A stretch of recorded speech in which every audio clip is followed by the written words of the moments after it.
Welcome to the Abundance Hack Podcast, where we want to inspire you to push past your blocks, limiting beliefs, and comfort zone to live a confident, happy, and fulfilling life. I am your host, Niajae, influencer, motivational speaker, and boss babe. Every time you hit subscribe or leave a 5-star rating, I do my happy dance. One cheers. Cheers. Okay. What's up, guys? It's Niajae. Thank you for watching the Abundance Hack Podcast. I am joined by the beautiful Lauren Davenport. Did I say it right? That's correct. Awesome. I always make sure I get people's names right. Totally reasonable. So I am really, really excited about this. I met Lauren at Entrepreneur Social Club, and she is a huge, huge inspiration to me and many other women that I know. She is the CEO of Symphony Agency. It's a tech company. So before we get into your story, I want to ask, what does abundance mean to you? Oh, it's so funny. The more time that I spend doing what I do, whether that be on the personal side or the business side, I think abundance is one of those things that changes with experience. And I think abundance has really been changing for me recently. I've spent a lot of time, a lot of years, a lot of hustle working to grow a business that's really thriving now. And I've gotten to a point in my life where it's no longer about, how much bigger can I make that company or how much money can she produce. It's more about how much time can I spend with the people around me who, I care about, and where can I invest back into, the community and the people who have gotten me here. And so to me, abundance is time to spend the way that I want to, investing it the way I want to. I love that. Love, love, love that. So we have really, really different backgrounds, and I'm so fascinated by it. So from my understanding, you started Symphony 10 years ago? Almost, yes. Yeah, almost 10 years ago, and you started it right out of college, which is really impressive because a lot of people... Or crazy. Or crazy. They say entrepreneurs are crazy, though. They do say that, but I think it's impressive, yeah. And so your dad was a business owner. Yes, he was an instrumental part into actually making it happen. So everybody coming out of college is broke. I was not any different. But when I was in school, I talked this little bar and restaurant into letting me run their social network marketing. And by the time I graduated, it had become into enough to have a real job. And my dad saw that, and I went to him and I was like, look, I want this to grow, but I'm going to have to move to make that happen because everybody still sees me as a college kid. I think that I want to move to St. Petersburg, Florida. And right now, that seems so just mind-blowing now, honestly, because I did it 100% based off of market research. So I looked for somewhere that had 200,000 people from a population ratio and a higher ratio of locally owned businesses than the big box stores. And St. Pete hit the map, and considering it's the sunniest city in the country and has a beach, that sounded like a perfect fit for me. So I talked to my dad about it. He invested $60,000 into helping me get down here, and it took me about 2 years to even get my first client. So I nickeled and dimed all of that $60,000 as much as I possibly could, because that doesn't last for very long, for 2 years. But he was really always the operational brain behind where I was good at sales and marketing. Awesome. And what about your mom? What is your mom doing? My mother is the most wonderful person on the entire planet. Anybody who has ever met my mother, she's an angel. So my mom is pretty much the reason that empathy and compassion are so strong in who I am as a person. She's still in Nashville. She is my sounding board when a shrink doesn't do it.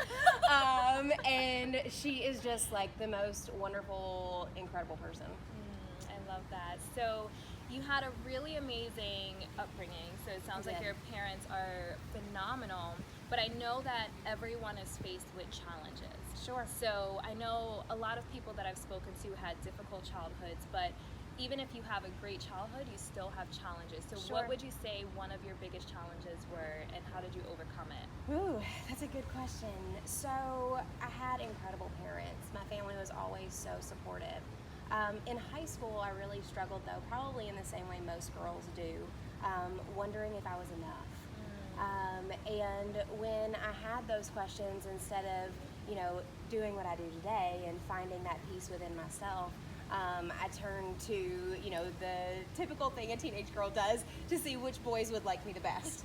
And so that really was something that carried with me through, not only because I didn't end up picking the nicest boys. And so that really is something that carried through to my early 20s, with, not the prettiest stories included. And so from that, I had to come to a point where I said, enough is enough, and I'm going to choose me, and these men don't define my worth. And making that turn was probably one of the hardest but yet most impactful things I've ever done. Yeah, that's amazing. And so now you have like a wonderful husband. I do. He's happily incredible. Married. Yes. So when did you meet him? So I moved down here in 2011 Okay. to St. Pete, and had an apartment just right in here in downtown. Oh, cool. And 3 days after I moved here, I was walking my dog at about 3 a.m., which sounds ridiculous. I didn't know anybody when I moved down here. So a couple of the people who I met online, somebody invited me to go to one of their friends' birthday parties. I think they just invited me because they felt really sorry for me. And so I went, and it was really fun. They were all so nice, and I'd had a couple of Grey Goose and sodas, of course. Not doing a good job saving that $60,000. And so when I got back, I had to walk my dog because Bella is my little Maltipoo. She's like a 8-pound fluff ball. And so I went downstairs, but the problem with the apartment, kind of like here, was that there's a scanny fob for everything, and like getting in and out was a thing, and I'd only been there for 3 days. So I hadn't figured out how to use all the doors yet.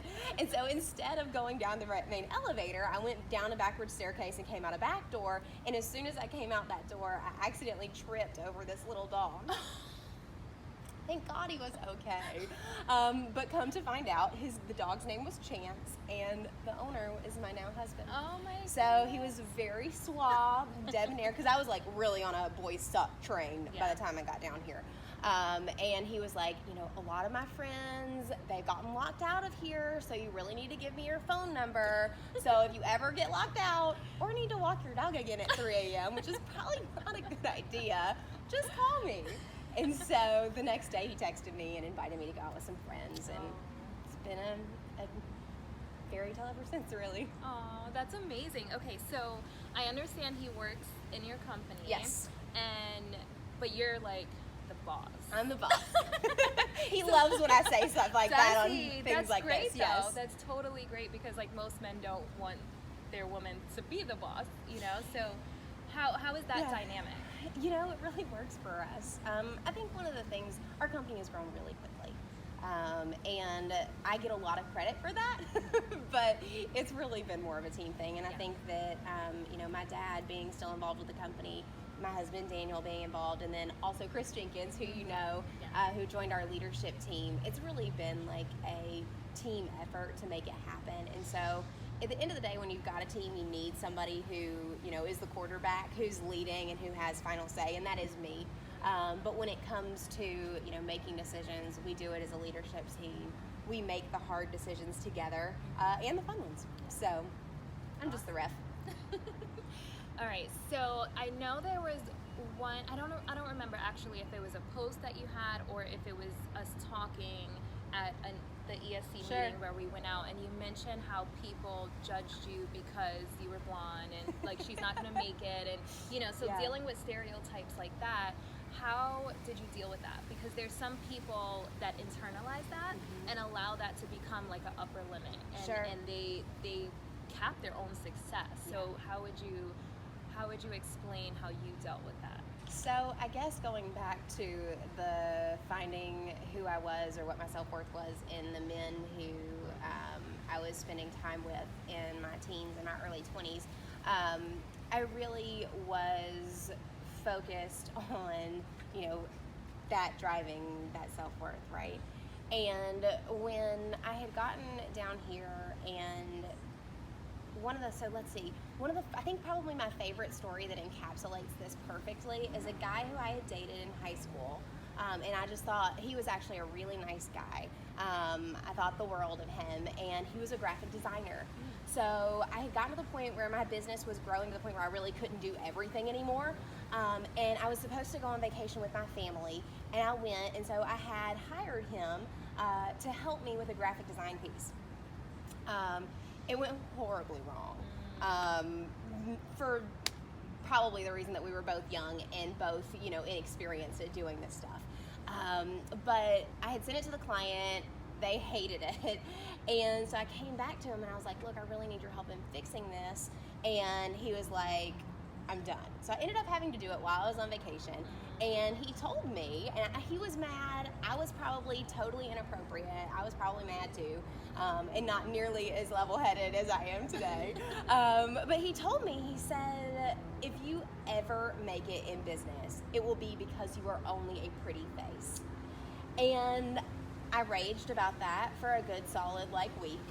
And then I decided that there were probably a lot of people who were going to tell me stupid stuff like that, and that I could either let it really hurt my feelings and I could cry about it, or I could hustle harder and show that that it doesn't matter what I look like. I'm gonna be able to kick ass and take names because of the hustle that I'm gonna put in. Yes. And so that's one of those stories where it's like I look back now and I'm sure I was totally at fault in 100 different ways too, but it's just a really good example of a time where I felt like I had to make a choice. I love that. Okay, so I'm really excited to talk about this topic. Okay. So you just sold your house. Yes. And all of your belongings. Yes. So you and your husband can travel the world. This is true. Oh my goodness. So not all of my belongings. Obviously, I'm still clothed today. We have all of our stuff we sold. We have one regular size suitcase and then one international size carry-on. Okay. So all of our stuff has Each to or each. Okay. Yes. Okay. So what has happened is in the last 6 months or so, I mentioned a little bit earlier, our business has gotten to the point where it really does a great job of running itself, and we were getting really comfortable. And one of the things that I think made moving here to St. Pete so powerful is it was a huge step outside of my box. I didn't know anyone, and it was the best decision I ever made. And so Daniel and I sat down and we started talking about it. We're really comfortable right now. What does that mean for our personal growth or the growth of our company? It means we're getting stale. And we just started spending time reading books around stepping outside of your box. I read this we were in Savannah because he's been running marathons. He's incredible. And we were in Savannah for one of his marathons, and we watched this podcast or this documentary called Minimalism.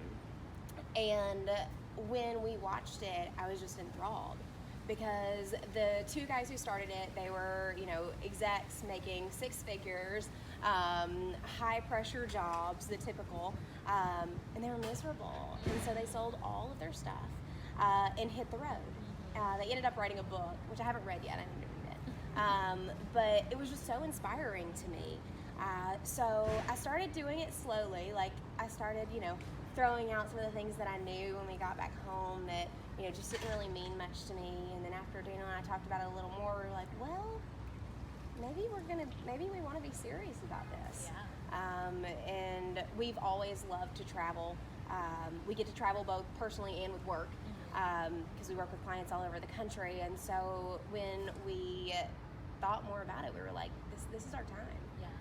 So we put the house on the market, sold it, and then either gave away or sold all of our other crap. So it's been crazy. Yeah, it seems so scary because you have these belongings that you feel like are part of your identity almost, Sure. and you get attached to these things. So how was it? Was there an item that you were just like, I can't part with this? So funny enough, when we first did this, we were like, okay, so if we're going to travel, there are some things that you obviously don't take when you travel. We were like, okay, what are the things that we can't live without? Maybe we'll both pick 3 core things that we can take. And we got these boxes from the Container Store that rolled, and we're like, we'll put it in there. And so I was like, okay, so I can't live without my Google Homes. I have this alarm clock that like wakes you up with the sunshine in the morning. It's really cool. And then honestly, I don't even remember what the third thing was that I picked. But we've been doing this now for a little over 2 months, and those items have already gone. Wow. Because it's so funny. The more or the less stuff you have to keep up with, the more you realize how much lighter you feel. Wow. And when you know at the end of the day you're going to pack up, whether it be this week or the next, and move to the next Airbnb or the next hotel, you really look at buying stuff a lot differently. If you buy one, skirt, it means something else has got to go. So it's been really, really cool. Wow. So I have a lot of people that say to me, and I've done a decent amount of traveling, but people say, oh, I wish I could travel, I wish I could travel. So for that person that is saying, I wish I could travel, what would you say to that? I would say anybody can travel. Everybody talks about it's so expensive to travel, because that's one of the very first things that people said. Oh my gosh, if you guys are going to live in Airbnbs and hotels, it's going to be so insanely expensive. What a luxury. But what's really funny about it is that it depends on how you want to travel. If you want to stay at the Ritz, or if you want to stay in the fanciest Airbnb on the beach, yeah, it's going to be expensive as hell. But at that same time, you can find an Airbnb in downtown St. Pete for $30 a night if you're willing to stay in a room that other people are there. Yeah. And so we've done a little bit of everything, honestly. And we plan to do that, moving forward. One of the things that I'm most excited about with this decision that we've made and with our travels is I want to be able to actually lower my standards for what I'm okay with in staying places, because as we travel the world, I want to be okay with staying in a hostel, and so it's really interesting. It's all about making choices, and then there's so many ways that you can travel for cheap. For example, my husband and I have to travel to San Diego later this month for work. So the company pays for that, of course, and we follow a lot of different Scott's, I think it's called Scott's Cheap Air, and like other different things that like tell you about good deals on flights. Yeah. And Southwest is recently launching flights to Hawaii. So we looked at them and realized that we could get $300 flights round trip to Hawaii. Oh, wow. From California. And so now we just extended that trip, and we're going to Hawaii for, $600 for 2 people. That's amazing. Unheard of. Yeah. So we just watch the deals so that we don't spend an exorbitant amount of money, which allows us, and we're just flexible with it, and then it allows us to travel more. Yeah. You are literally like living the dream. Like so many people dream of that. Yeah. Like that's amazing. Absolutely amazing. So what would you say the biggest lesson you learned from your parents? Okay. The biggest lesson you learned on your own, just life. Okay. These are good. And well, we'll start there. Okay. So probably the best lesson that I learned from my parents is how important being present is. And I think about that a lot. My parents knew how to take the time to really love us, me and my 2 younger sisters. Like when they took us to go to the fair or to a museum or even a movie, like they were always present. And I think that they were present with each other too. And so that's something that I think about a lot. Life is not about being perfect. Life is about being present. I love that. And I would say that's probably, although they taught me like 100 million lessons, probably one of my favorites. Yeah. That's really been on my heart recently. I love that. And I feel like these days there's not a lot of that. No. Everyone's always in their phone, and I'm bad with that too, constantly scrolling on social media. Well, it's addictive. It is. Yeah. It really is. And just being a business owner, having emails constantly coming in, and being tugged in all these different directions, Sure. but really being able to just be present. Yeah. It's challenging. Well, and I think that the best thing that I've done to help myself do that is setting rules for myself. So, for example, one of the rules I set years ago that I love is that when it comes to email, I check my email first thing in the morning, which is typically around 5 o'clock. And then I will check my email at lunch. And then I check my email about 2 hours before I leave from work. And then I'm done with it for the So there are only 3 times a day that I will check my email.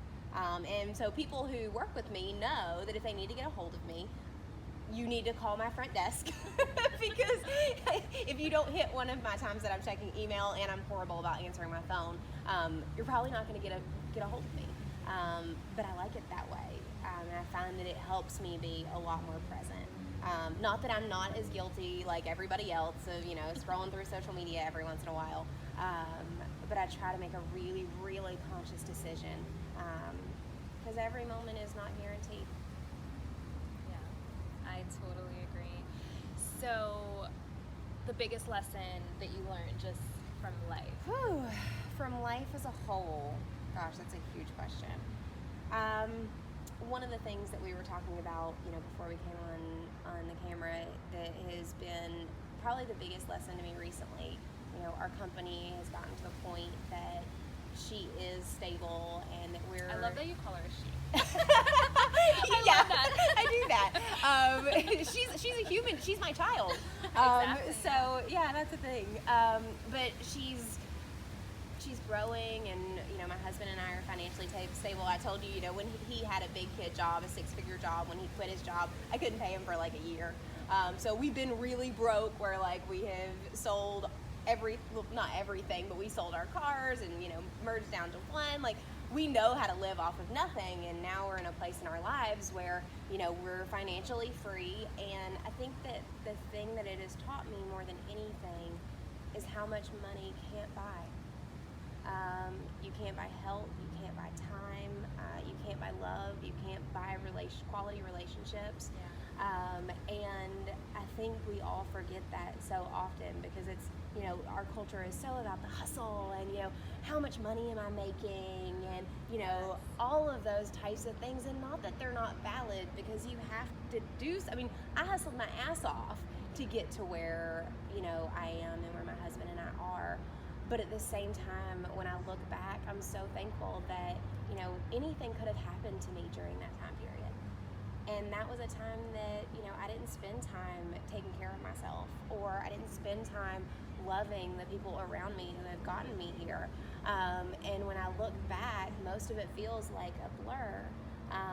And even though I'm here now and it's exciting and I'm getting to live the dream, that's time I'm never going to get back. So that's probably the biggest lesson. Like, no matter where you're at in the hustle, like, take time to breathe. Take time to show the people around you that are boosting you up that you love them and that you care about them. That doesn't have to be a money thing. It's more often a time thing than anything. Having honest, conversations that, not holding back. Like, to me, that's the lesson that I've been just feeling so grateful for lately. Yeah, that's so good. So good. No, I love it. I love it. So, speaking of children, do you and your husband want children? Maybe. Right now, I know it's we kind want of to a personal travel. question. Yeah. I think that we'll probably get there. I am 30, so I don't have like the end. Like, I need to definitely figure that out in the next 5 years or so. Not necessarily. And so I just did an episode on the podcast about the fact that society puts that pressure on women that your biological clock is ticking. So you only have, like, once you hit 30, you only have 5 years. Yeah. There's people in their 40s having kids. Sure. And I mean, now with the way technology and like the healthcare system is advancing, there's no, as long as you're healthy for the most part, there's no rush on that. Yeah. So, like, travel until your heart is content, and don't feel that pressure of like, I have to get it done by this time. Right. So. Well, and then that's something else that my husband and I have talked a lot about. Like, I have 2 nephews who are like the most adorable human beings on the planet. And then, some of my close girlfriends, they do have kids. And we hear everybody talk about, as soon as you have kids, it's going to change how you guys live and all that kind of stuff. And I think we'll probably get to a point where we decide we're going to have to prove everybody wrong about that too. Yeah. So I think eventually we'll get there.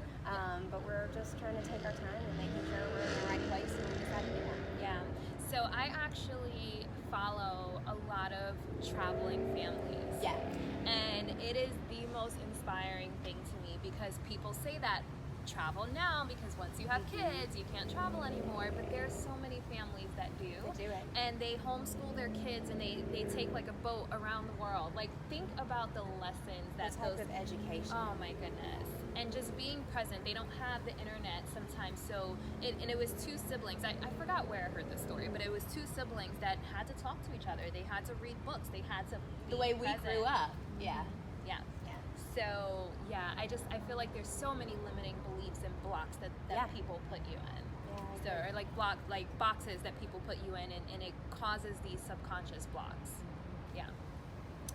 So true. Okay, so for someone who wanted to live an abundant life, what are your top 3 tips? Top 3 tips for living an abundant life. Put your cell phone down. Put your cell phone Put down? your cell phone That's a good one. People often say motivation doesn't last. Well, neither does bathing. That's why we recommend it daily. Zig Ziglar. Living a fulfilling and happy life takes conscious effort. Join Abundance Hack Members Club to receive motivational videos, affirmation recordings, and guided meditations for you to maintain a positive mindset and high vibrations. Head over to abundancehack.com for more information. Now back to the show. Okay, guys, we had to move locations because the Grand Prix is going on right now in St. Petersburg, and I timed it perfectly when they started, but I guess there were some people that decided to get their practice in early, so we just had to move inside. But where we left off was your top 3 tips for living an abundant life. Sure. So the first one is definitely put down the cell phone. You can't be present when you're scrolling through Facebook. You're spending your time, you're spending your money already to be where you are and with the people that you are. Be there. Yeah. Second thing, stop feeling like you have to spend your money on things that impress other people. Choose to spend your money where you find joy. For me, that's travel and shoes. So I am officially a minimalist, and I still have a really solid shoe collection. It fits in my suitcase, but solid shoe collection. So spend your time, spend your money in the things that really bring you joy. And then third, I think in order to really have an abundant life, you have to spend time taking care of yourself. Whether that's yoga, meditation, whether it's getting a shrink that you talk to. Whether it's running, like one of the things that I've taken up is I really enjoy running, and I want to eventually run a marathon. So taking care of yourself in whatever way that means for you is really, really important and brings abundance in a lot of different ways. So take that time. Yeah, that's really, really powerful. Self-care is huge. Yeah. Self-care is huge. And speaking of shoes, we were talking about Christian Louboutin. Yes. And you said you hit a goal and you bought your first pair. Yes. How did that feel? Oh my goodness. So, like I said, I've always loved shoes.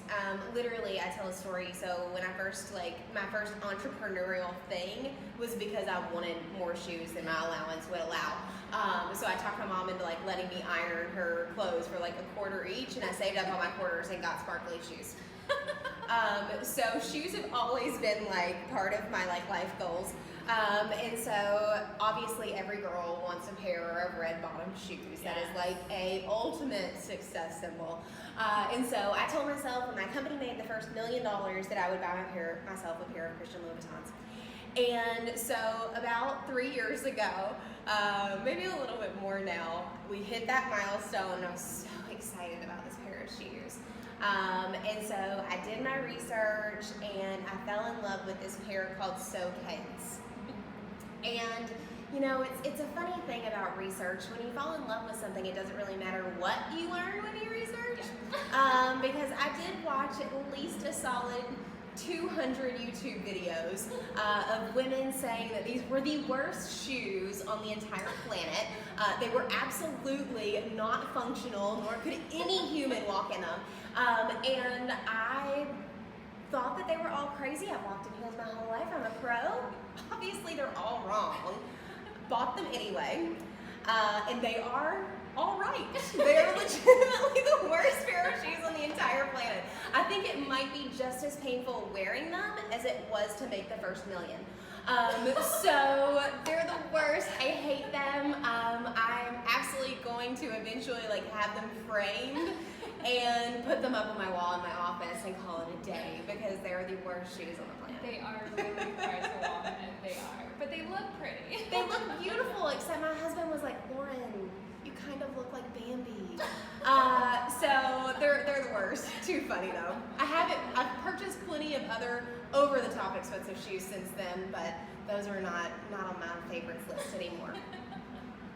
Oh my God, that's the best story ever. Best story ever. So one last question, and then we will wrap it up. So your husband, you travel together, you work together.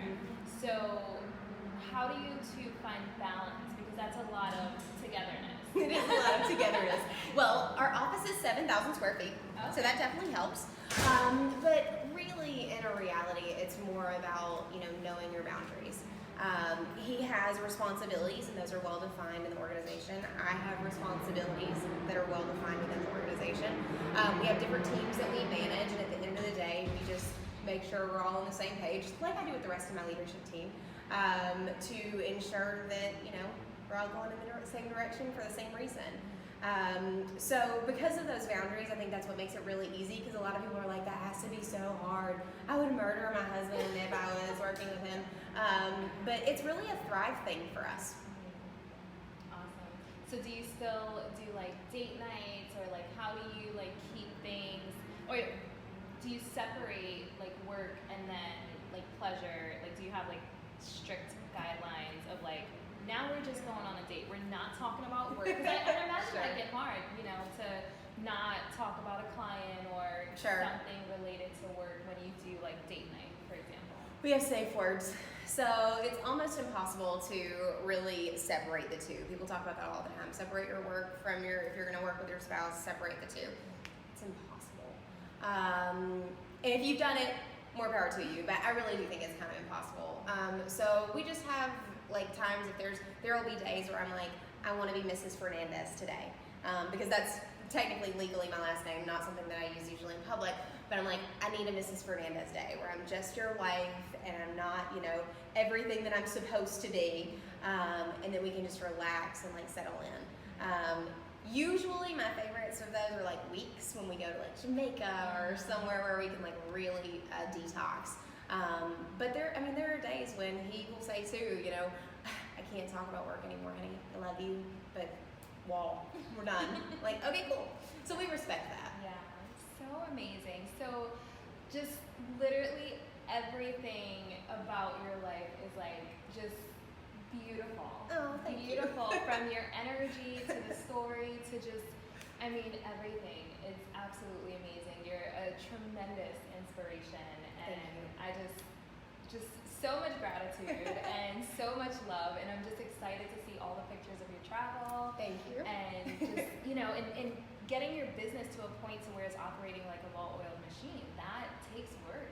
Processes, It's documentation, all of those things. Systems and just everything. So like, you are living it. You are living it. I love it. Well, I think it's all about defining what you want your life to look like, because it's purposeful. It's really easy to get caught up in, where life just kind of takes you. And I think if there's something in life that you want, the question is not, how much more money do I have to make, or, it's how do I get there, and what are the baby steps? Because it's the baby steps that get you to a more purposeful life. Yes. Thank you so much for coming on. Thank you for having me. I guess if anyone wants to reach out to you, maybe through Symphony Agency, is there a Facebook? Through the company, or also through my personal social channels. My Instagram is LF Davenport. So I'm trying to get better about actually using that. So feel free to reach out and connect with me there, or of course checking out our company. Yeah, so I'll definitely put that in the show notes if you want to reach out to Lauren, and thank you again for coming. Thank you for having me. And until next time, guys, love and light. Awesome. So amazing. Oh, good. Thank you for listening to the Abundance Hack Podcast. Don't forget to leave comments and questions. Remember, every time you subscribe or leave a 5-star rating, I do my happy dance.